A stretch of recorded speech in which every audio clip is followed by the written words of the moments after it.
GS smart class में आप सभी का स्वागत है। मैं ताजी भूषण। दोस्तों, आज हम लोग इस प्रैक्टिस सेट में कुल 100 प्रश्नों को एक बार पुनः बनाएंगे। जिन्होंने हमारे जीएस स्मार्ट क्लास चैनल को अभी तक सब्सक्राइब नहीं किया है तो वे पहले सब्सक्राइब कर लीजिए और साथ में बेल आइकन को भी दबा दीजिए ताकि आगे आने वाले वीडियो के नोटिफिकेशन आपको मिल सके। मेरे प्यारे दोस्तों, अगर आप इन 100 प्रश्नों में 70 प्लस प्रश्न को सही कर लेते हैं तो निश्चित रूप से आप किसी भी कम्पिटिटिव एग्जाम के लिए तैयार हो चुके हैं। इस प्रैक्टिस सेट को पूरा बनाने के बाद ही आप अनुमान लगाइएगा कि आप कितने प्रश्नों के सही जवाब दे पा रहे हैं। और इसमें ऐसे प्रश्न को शामिल किया गया है जो बार बार एग्जाम में पूछे जाते हैं। बहुत मज़ेदार प्रश्न सब हैं और सभी क्षेत्र से यहाँ प्रश्नों को लिया गया है। तो दोस्तों, इस प्रैक्टिस सेट को पूरा बनाइएगा। प्रारंभ करते हैं हम लोग। आज का पहला प्रश्न है। पहला प्रश्न कह रहा है, वेदांत के रूप में विख्यात उपनिषदों की संख्या कितनी है? आंसर क्या होगा? बिल्कुल, वेदांत के रूप में विख्यात उपनिषदों की संख्या 108 है। कितनी है? 108। याद रखिएगा, वेदांत का मतलब होता है वेदों का अंत। आगे बढ़ते हम लोग। प्रश्न संख्या 2 है, कौन से वेद में स्रोत तथा प्रथाओं का उल्लेख है? तो आंसर क्या होगा? स्रोत और प्रथाओं का उल्लेख याद रखिएगा अथर्ववेद में है। किसमें है? अथर्ववेद में स्रोत और प्रथाओं का उल्लेख किया गया है। प्रश्न संख्या हम लोग 3 देखते हैं। भारत में पूर्व हड़प्पा संस्कृति के चरण कहाँ देखे जाते हैं? आंसर क्या होगा? पूर्व हड़प्पा संस्कृति के चरण कालीबंगा में देखे जाते हैं। याद रखिएगा, कालीबंगा में। बढ़ते हम लोग चौथे प्रश्न की ओर। आजाद शत्रु ने किस गणतंत्र राज्य के साथ युद्ध किया? आंसर क्या होगा? बिल्कुल, इसका आंसर होगा वज्जी गणतंत्र। याद रखिएगा, 16 महाजनपद में एक महाजनपद वज्जी महाजनपद था जो गणतंत्रात्मक महाजनपद था और यह 8 गणों के मिलने से बना था। यह 8 कौन कौन थे? लिच्छवी, कलाम, नाय, भोग, उग्र, कौरव, विदेह, यात्रिक। और अजातशत्रु का संबंध किस वन से था? हर्यक वन से था। आगे बढ़ते हैं। पांचवा है, अरेमिक और खरोष्टी लिपि में लिखे अशोक के शिलालेख किस जगह पाए गए हैं? आंसर क्या होगा? बिल्कुल, इसका सही जवाब होगा अफगानिस्तान। यानी अशोक के जो अभिलेख भारत के उत्तर पश्चिम से मिले हैं वह अरेमिक और खरोष्टी लिपि में लिखे गए हैं। तो उत्तर पश्चिम में आंसर क्या हो जाएगा? अफगानिस्तान। बढ़ते हम लोग छठे प्रश्न की ओर। कावेरी पत्तनम क्यों प्रसिद्ध था? कावेरी पत्तनम क्यों प्रसिद्ध था? इसका सही जवाब क्या होगा? बिल्कुल, बंदरगाह के रूप में। कावेरी पत्तनम बंदरगाह के रूप में प्रसिद्ध था। याद रखिएगा, कावेरी पत्तनम नगर की स्थापना करिकाल ने की थी। सातवां प्रश्न है, दक्षिण में बौद्ध धर्म के हीनयान चरण को संरक्षण किसने दिया? आंसर क्या होगा? बिल्कुल, सातवाहनों ने। याद रखिएगा, सातवाहनों ने हीनयान चरण को दक्षिण में संरक्षण दिया था। सातवाहन वंश की स्थापना किसने की थी? सिमुक ने की थी। राजधानी कहाँ थी? प्रतिष्ठान। आठवां प्रश्न देखते हैं। मेहरौली लोह स्तंभ अभिलेख में किस राजा की सैनिक उपलब्धि का वर्णन है? आंसर क्या होगा? बिल्कुल, मेहरौली स्तंभ लेख में चंद्र राजा की उपलब्धि का वर्णन किया गया है।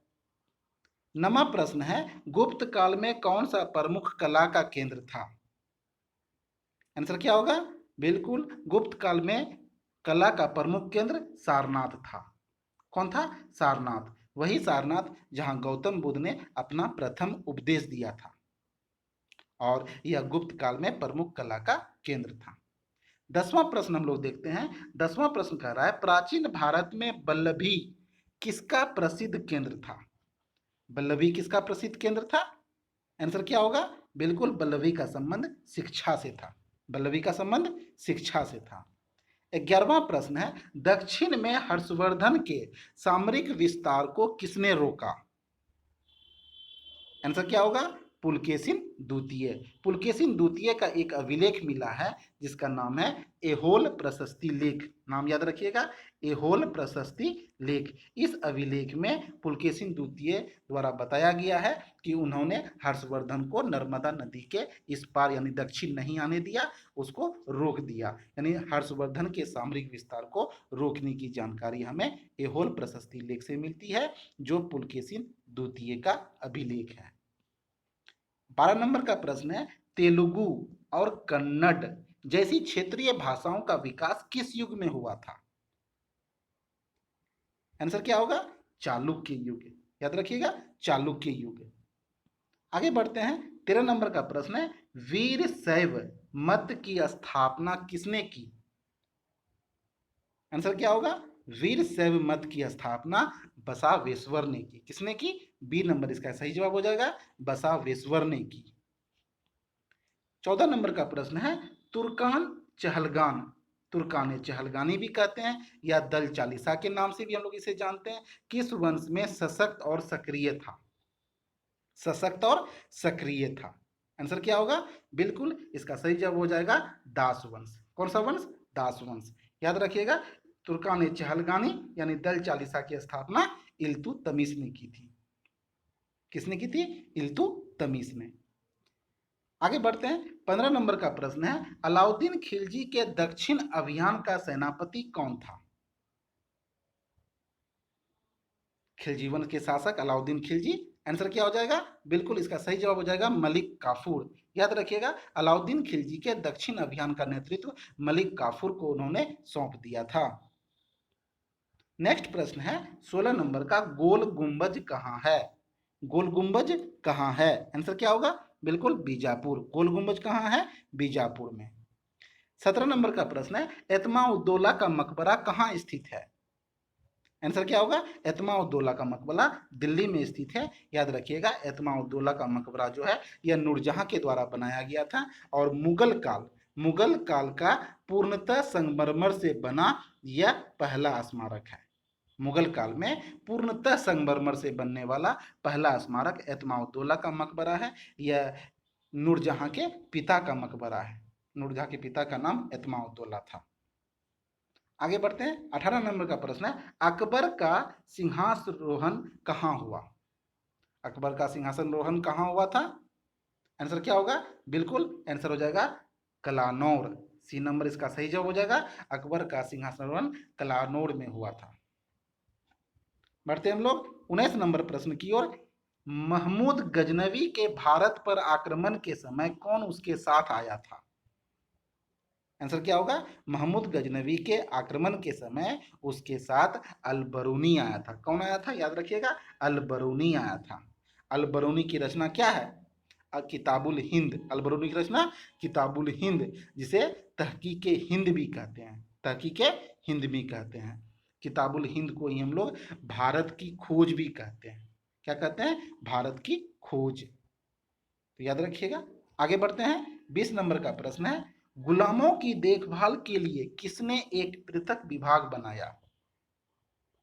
गुलामों की देखभाल के लिए यानी दासों की देखभाल के लिए कौन सा बनाया था? बिल्कुल फिरोज शाह तुगलक ने। फिरोज शाह तुगलक ने दीवानों की देखभाल के लिए एक अलग विभाग बनाया था, जिसे हम दीवान ए बंदगान कहते हैं। क्या कहते हैं? अगर पूछा जाए, याद रखिएगा, दीवान ए बंदगान। दीवान ए बंदगान दासों की यानी गुलामों की देखभाल के लिए फिरोज शाह तुगलक द्वारा बनाया गया एक अलग विभाग था।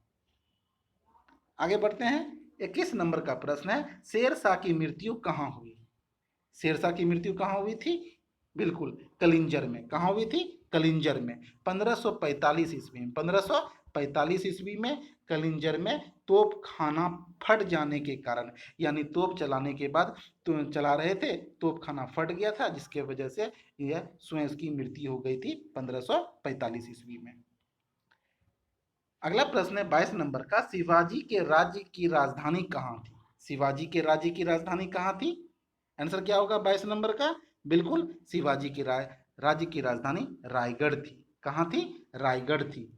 याद रखिएगा, शिवाजी ने 1674 ईस्वी में, कब? 1674 ईस्वी में काशी यानी कि काशी से प्रसिद्ध, काशी के प्रसिद्ध एक विद्वान थे जिसका नाम है श्री गंगा भट्ट द्वारा राज्याभिषेक कराया था अपना 1674 में, और 1674 में ही छत्रपति की उपाधि धारण की और रायगढ़ को अपना राजधानी बनाया।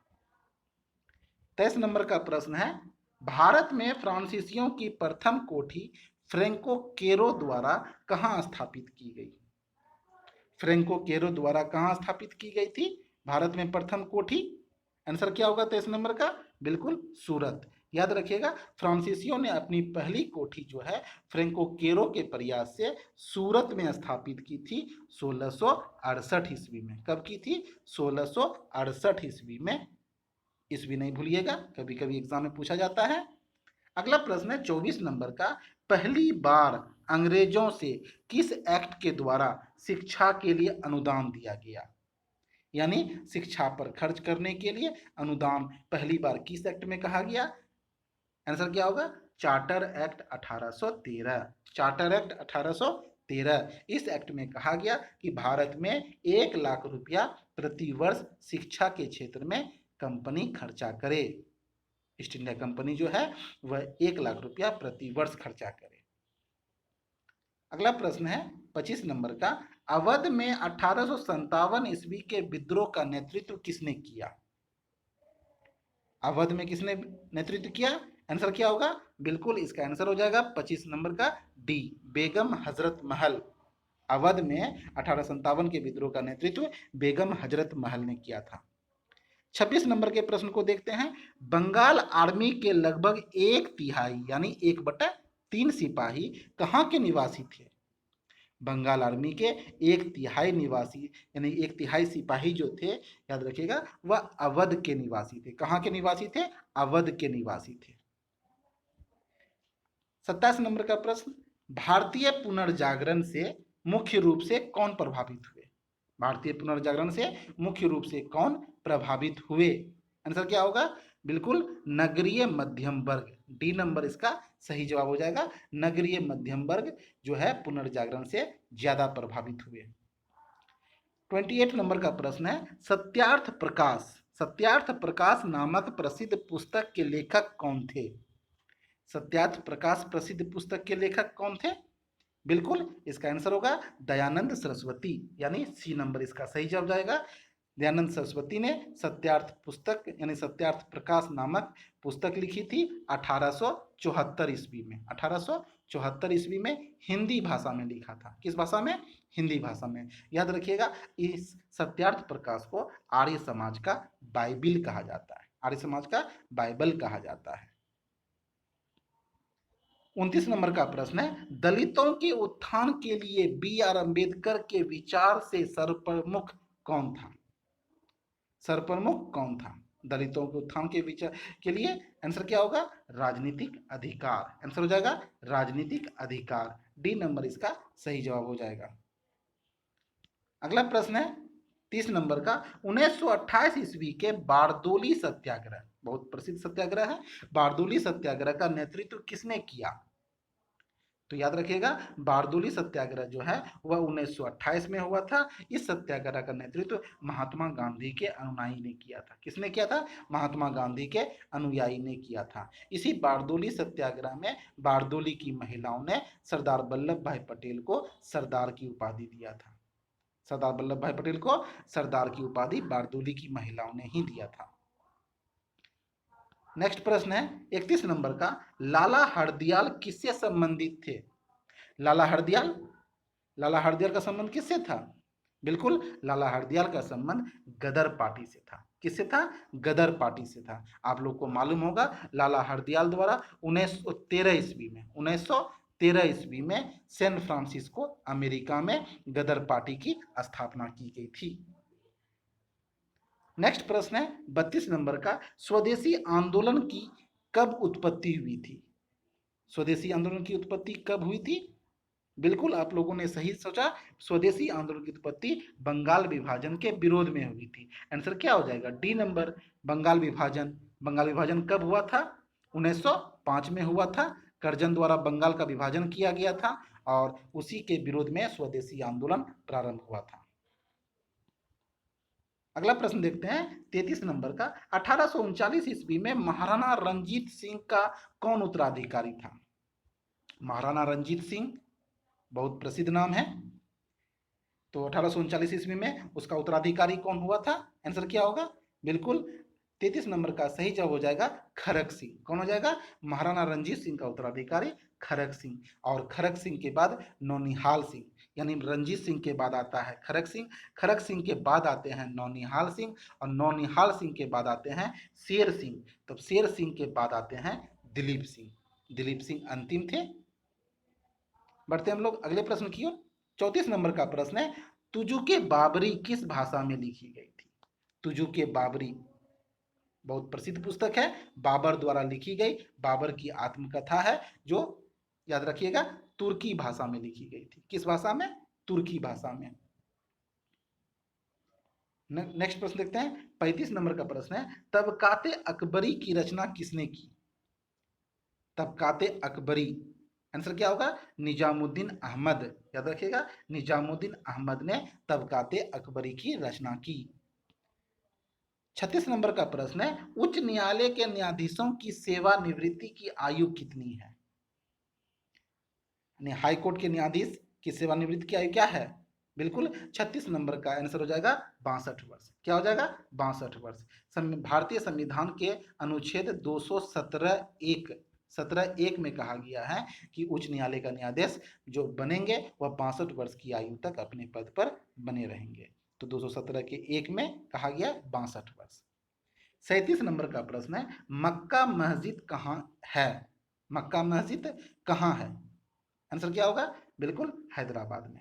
मक्का मस्जिद हैदराबाद में है। 38 नंबर का प्रश्न है, सूत्रण रोग किस अंगों को प्रभावित करता है? सूत्रण रोग किस अंगों को प्रभावित करता है? आंसर क्या होगा? बिल्कुल यकृत। क्या होगा? यकृत को प्रभावित करता है। 39 नंबर का प्रश्न है, भारत के चारों कोनों में 4 मठ किसने स्थापित किए? भारत के चारों कोनों में 4 मठ की स्थापना। 39 का आंसर क्या हो जाएगा? बिल्कुल शंकराचार्य। क्या हो जाएगा? शंकराचार्य। 4 मठ का नाम क्या क्या है? बिल्कुल बद्रीनाथ में, याद रखिएगा, बोल देते हैं, बद्रीनाथ में ज्योति मठ है, हरिद्वार में शारदा पीठ है, और पुरी में गोवर्धन पीठ है, मैसूर में श्रृंगेरी पीठ है। आप लोगों को ये चारों मठ नाम याद होगा। तो बिल्कुल शंकराचार्य द्वारा इसका स्थापना किया गया था। अगला प्रश्न है 40 नंबर का, दिल्ली चलो का आह्वान किसने किया था? दिल्ली चलो का नारा सुभाष चंद्र बोस ने दिया था। किसने दिया था? सुभाष चंद्र बोस ने दिया था। 41 नंबर का प्रश्न है, भारत में सबसे पहला जल विद्युत संयंत्र कहाँ यानी दार्जिलिंग में कब स्थापित किया गया था? तो भारत का पहला विद्युत संयंत्र जो है दार्जिलिंग में 1896, तो यहाँ 96 नहीं 97, बिल्कुल इसका आंसर हो जाएगा 1897। 41 का ए नंबर इसका सही हो जाएगा। 1897 ईस्वी में दार्जिलिंग में स्थापित किया गया था। 42 नंबर का प्रश्न है, निम्नलिखित में से किस वस्तु का सबसे बड़ा उत्पादक और निर्यातक है? भारत जो है किस वस्तु का? आंसर क्या होगा?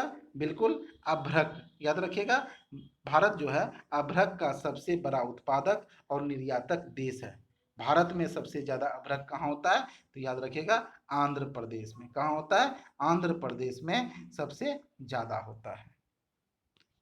43 नंबर का प्रश्न है, ग्रीक रोमन कला कहाँ पाई गई है? ग्रीक रोमन कला, तो आंसर क्या होगा?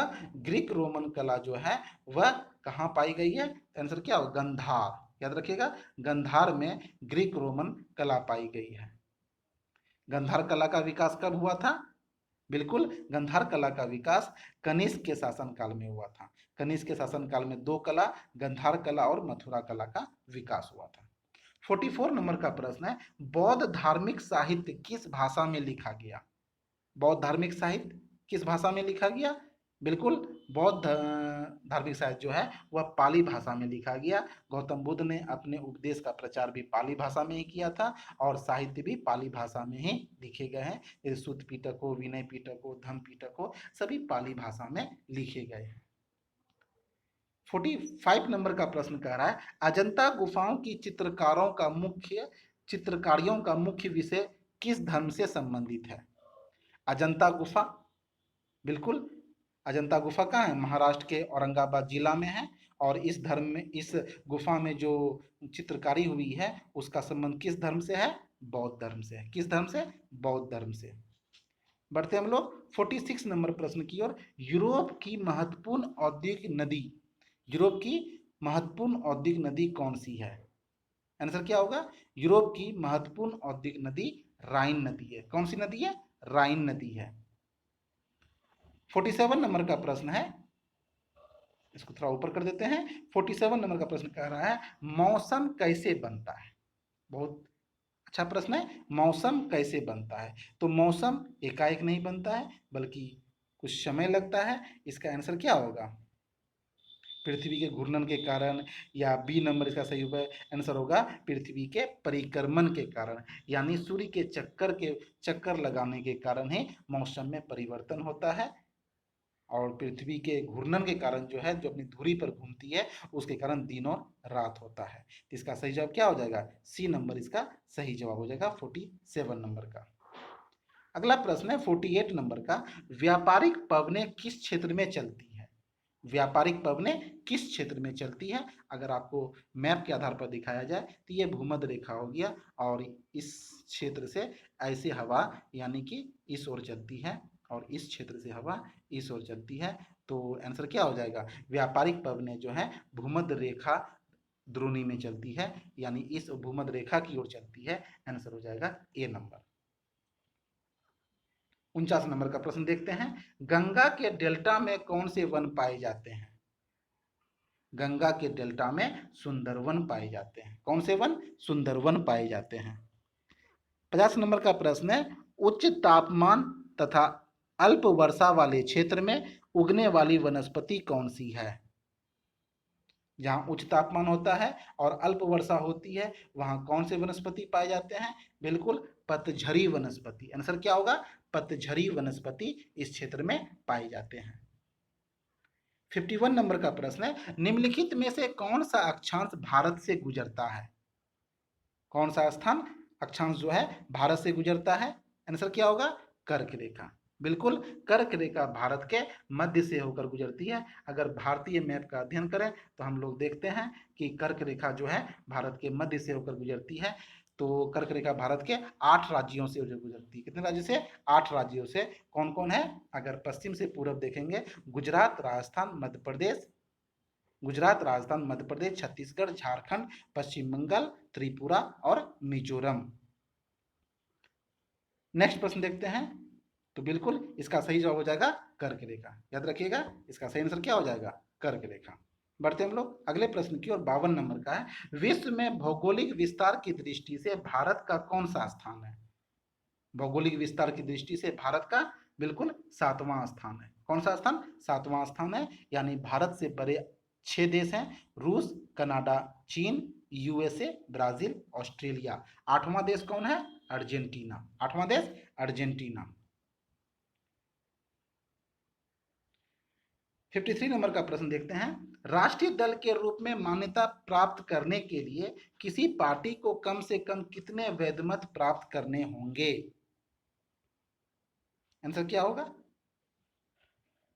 कितने वैध मत प्राप्त करने होंगे? इसका सही जवाब हो जाएगा बिल्कुल, इसका सही जवाब हो जाएगा सी नंबर। 4 या अधिक राज्यों में कुल मतों का, यानी कुल वैध मतों का 4% उसको प्राप्त करना होगा, तब उसे राष्ट्रीय दल के रूप में मान्यता प्राप्त होगा।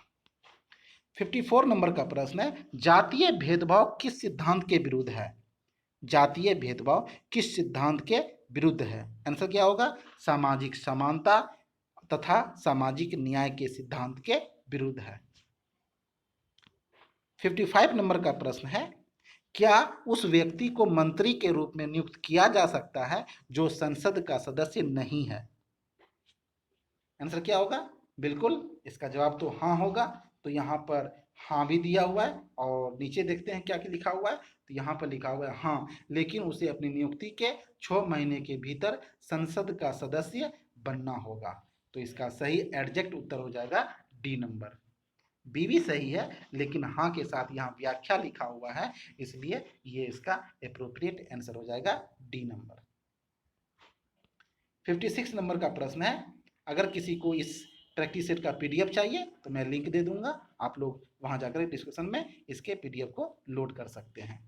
अगला प्रश्न है, किस उपग्रह से ध्वनि तरंगों के प्रयोग द्वारा समुद्र की गहराई नापी जाती है?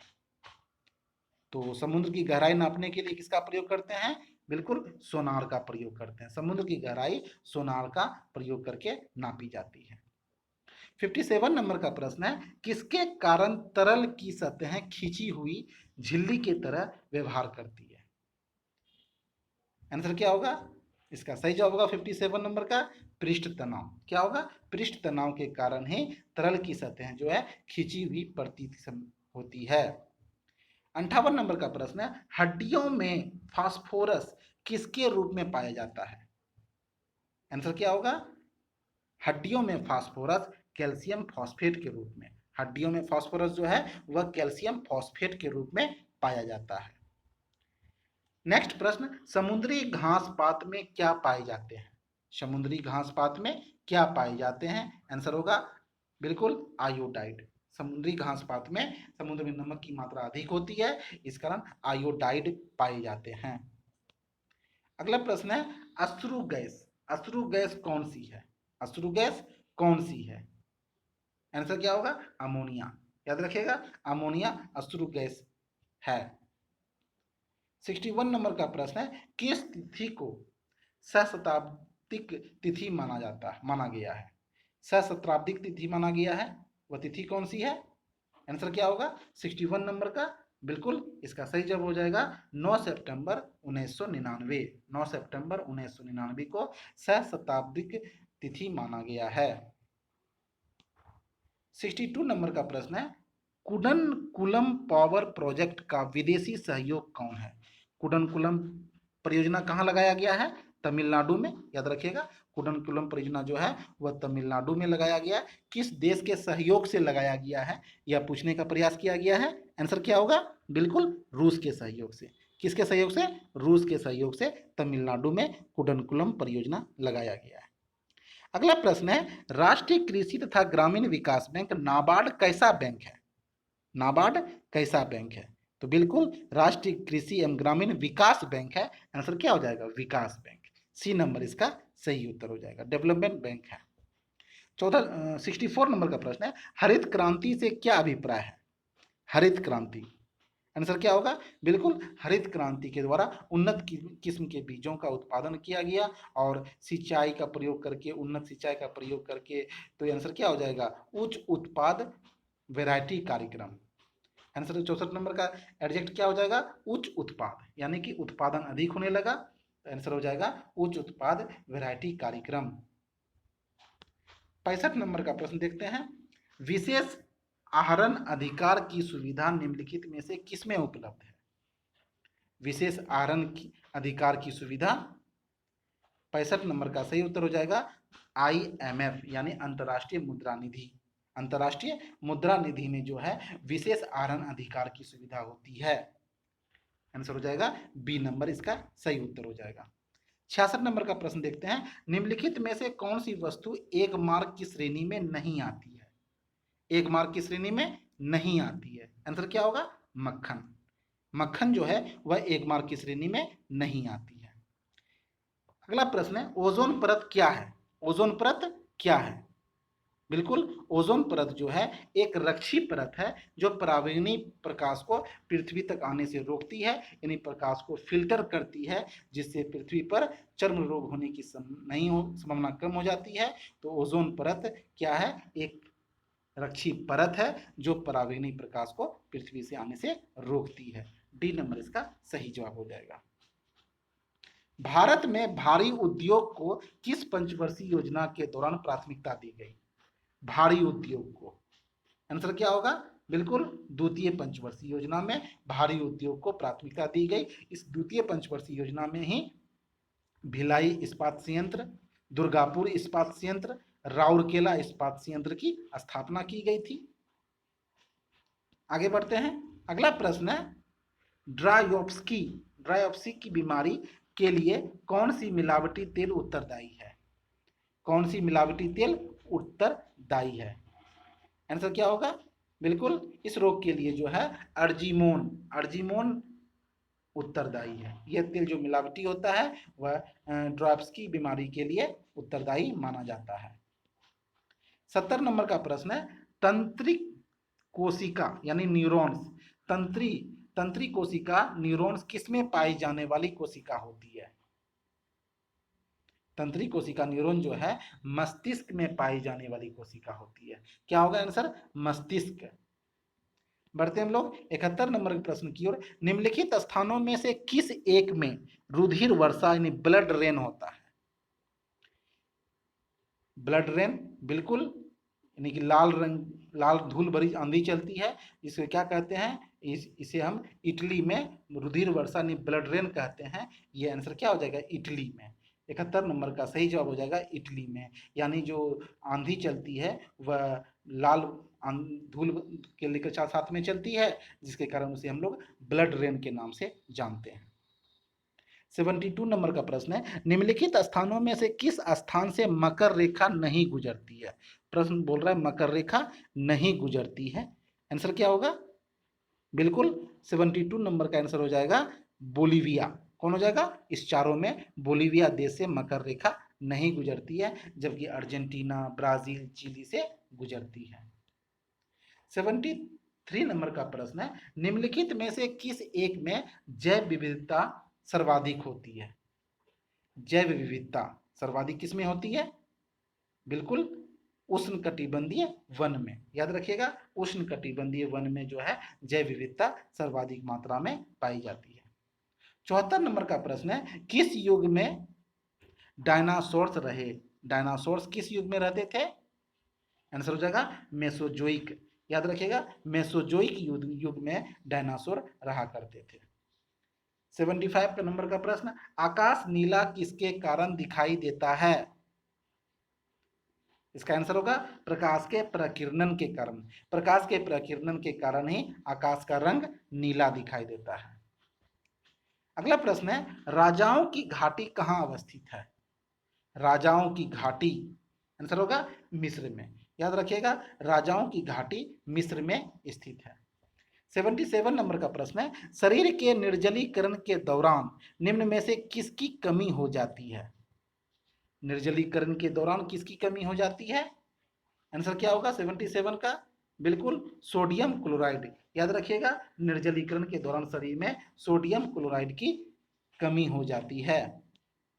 78 नंबर का प्रश्न है, मानव कान यानी मनुष्य का कान किस आवृत्ति से अधिक आवृत्ति वाली ध्वनि को सुन नहीं सकता है? बिल्कुल 20,000 चक्र सेकेंड यानी 20,000 कम जो है से अधिक की ध्वनि को मानव का कान नहीं सुन सकता है। आगे बढ़ते हैं। 79 नंबर का प्रश्न है, रेडियो तरंगों के विक्षेपण के लिए वायुमंडल में कौन सा स्तर उत्तरदायी है? रेडियो तरंगों के विक्षेपण के लिए कौन सा तरंग होगा? बिल्कुल इसका आंसर हो जाएगा आयन मंडल। अगर आयन मंडल ना होता तो बिल्कुल हम लोग रेडियो टेलीविजन नहीं देख पाते, सुन पाते, तो आयन मंडल इसके लिए उत्तरदायी है। 80 नंबर का प्रश्न है, यदि मूत्र में एल्ब्यूमिन आ रहा है तो किस अंग के फेल हो जाने की संभावना है? बिल्कुल यदि मूत्र में एल्ब्यूमिन की मात्रा बढ़ रही है, आ रहा है, तो बिल्कुल किडनी फेल हो जाने की संभावना है। वृकक, आंसर क्या हो जाएगा? वृकक। 81 नंबर का प्रश्न है, भारतीय संविधान के निर्माण के समय संवैधानिक सलाहकार कौन थे? भारतीय संविधान के निर्माण के समय संवैधानिक सलाहकार, बिल्कुल इसका सही जवाब हो जाएगा BN राव यानी बेनेगल नरसिंह राव। बेनेगल नरसिंह राव ही संविधान सभा के संवैधानिक सलाहकार थे। संस्कृत में आर्य शब्द का क्या अर्थ है? आर्य शब्द का क्या अर्थ है? आर्य एक भाषाई शब्द है। याद रखिएगा, आर्य एक भाषाई शब्द है। इसका अर्थ होता है एक उत्तम व्यक्ति, यानी आर्य अपने आप को उत्तम मानते थे और यहाँ जो पहले से रहते थे उसे वे लोग अपने बराबर नहीं मानते थे, इसलिए उसे अनार्य कहा गया और ये लोग जो मध्य एशिया से आए थे ये अपने आप को आर्य उत्तम व्यक्ति मानते थे। नेक्स्ट प्रश्न है, उपनिषदों का मुख्य विषय क्या है? उपनिषदों का मुख्य विषय क्या है? आंसर क्या होगा? दर्शन। याद रखिएगा, उपनिषदों का मुख्य विषय दर्शन है। 84 नंबर, निम्नलिखित बादशाहों में से किसने मूल्य नियंत्रण पद्धति को पहली बार लागू किया? मूल्य नियंत्रण पद्धति को, आंसर क्या होगा? बिल्कुल अलाउद्दीन खिलजी ने ही बाजार नियंत्रण पद्धति को लागू किया था, यानी दाम को, किसी भी वस्तु के दाम को नियत किया था अलाउद्दीन खिलजी ने। मूल्य नियंत्रण प्रणाली इन्हीं के द्वारा प्रारंभ किया गया था। 85 नंबर का प्रश्न को देखते हैं हम लोग। 85 प्रश्न कह रहा है, 1857 ईस्वी का प्रथम स्वतंत्रता संग्राम असफल हुआ, क्यों? क्योंकि भारतीय सिपाहियों में उद्देश्य की एकता की कमी थी। सही बोल रहा है। क्योंकि प्रायः भारतीय राजाओं ने ब्रिटिश का साथ दिया। बिल्कुल ये भी सही है। क्योंकि ब्रिटिश सिपाही कहीं अच्छे सुसज्जित एवं संगठित थे। बिल्कुल भारतीय सिपाही की अपेक्षा वे लोग संगठित थे। सी सही है। तो बिल्कुल ऊपर में सभी सही है, डी इसका सही जवाब हो जाएगा। आगे बढ़ते हैं। 86 नंबर का प्रश्न है, निम्नलिखित में से किसे भारतीय अशांति का जनक कहा गया? भारतीय अशांति का जनक कहा गया।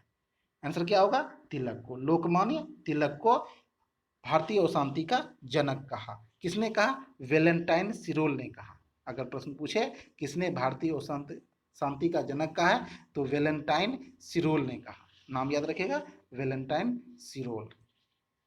बढ़ते हम लोग 87 नंबर प्रश्न की ओर। निम्नलिखित में से किस आंदोलन से गांधी जी संबंधित नहीं थे? संबंधित नहीं थे। आंसर क्या होगा? स्वदेशी आंदोलन। स्वदेशी आंदोलन कब हुआ था? 1905 में। याद रखिएगा 1905 में। और इस समय गांधी जी भारत में नहीं थे, अफ्रीका में थे। गांधी जी भारत 1915 ईस्वी में आते हैं, इसलिए स्वदेशी आंदोलन से गांधी जी का संबंध नहीं था। 88 नंबर का प्रश्न है, कल्प योजना का संबंध किस राज्य से था? कल्प योजना का संबंध भारत के किस राज्य से था? आंसर होगा उत्तर प्रदेश। बिल्कुल कल्प योजना का संबंध उत्तर प्रदेश से था। नेक्स्ट प्रश्न है, WCC world council of churches का मुख्यालय कहाँ है? WCC का मुख्यालय कहाँ है? 89 का, बिल्कुल 89 का आंसर हो जाएगा जेनेवा। जेनेवा कहाँ है? स्विट्जरलैंड में। जेनेवा कहाँ है? स्विट्जरलैंड में।